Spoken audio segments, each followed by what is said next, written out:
I'm Dr. Vanessa LaPointe, a registered psychologist, parenting educator, and mom to 2 growing boys, and this is Ask Dr. V.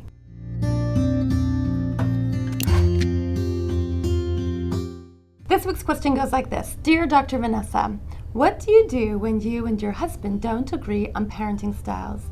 I'm a big fan of attachment parenting and want to parent with connection as the ultimate goal. My husband, however, was raised with a very firm but kind hand, and he often tells me that I'm spoiling the kids or that I don't make them do anything. I don't believe in grounding or taking away toys, but he can't seem to think how the kids will learn anything without a punishment. I worry that this is so confusing for the kids, and I don't want any friction with my husband either. I need help. Sincerely, Allison. This is a challenge I think that's faced by a lot of parents in their homes, whether you're 2 parents parenting under the same roof or 2 parents parenting under different roofs.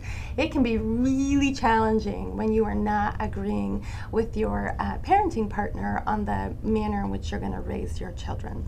The first thing that I would invite you to think about is what kind of program do you have at play personally where you're coming up against this kind of friction with the person that you chose to have children with.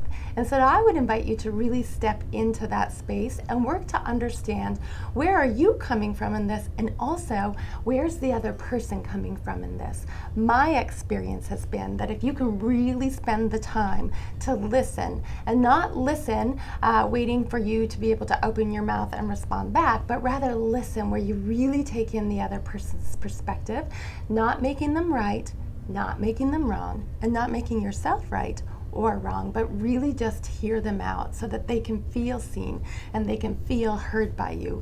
It'll be a great big boost for your relationship, and also might get you a little further down the path in terms of understanding one another as far as how you want to approach the raising of your children. Now, the next thing to think about is that it's quite possible, Allison, that you're both wrong. And so I use this analogy of the parenting mountain. And if you think about right at the peak of the mountain, right from the top here, the view from the top is spectacular. So as parents, we all endeavor to really find our way to the top of the mountain and to sit there where we can enjoy those views as we raise our children. Now, what happens to keep us at the peak of the mountain is that firm and kind live together at the same time at the peak of the mountain. If you're the parent who's become, in your case, Mr. Firm, and you go too far down this side of the mountain with being firm, you're not actually being firm and being in the lead and being in charge in the way that you think you are. You've just become a bully. And what we know from the science of child development is that our children really need to have the experience of being able to lean in upon us. It is out of this gift of deep dependence through that leaning in kind of stance that our children will be able to grow into truly independent and mature human beings. And if you're a bully, your kid's not going to be leaning into you. Your kid's just going to be busy running away from you.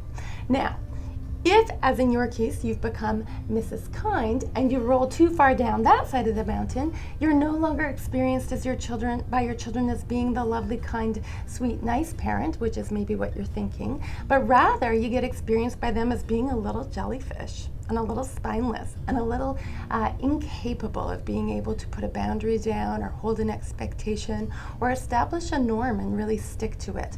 And similarly, we want your children to be leaning in on you, and if you're a jellyfish parent, you're too weeble wobbly, there's nothing there for them to lean in on, and so again, they don't get that experience of deep dependence, which is what we really intend when we come at parenting through an attachment kind of model.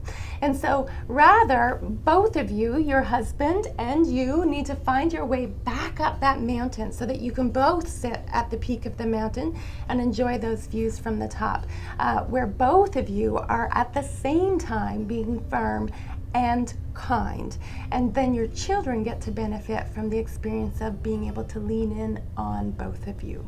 And the final thing that I would say to you, Allison, is that if you're really finding it challenging and you've listened and listened and listened some more, and as a very caring parent, you've really stepped in after all of that listening and really let your husband know that this is not working and that you do not think that this is good for your children, and still he will not come around, and it's not in the cards for him to kind of adopt this attachment style of parenting, I want you to really hear me when I say it only takes one.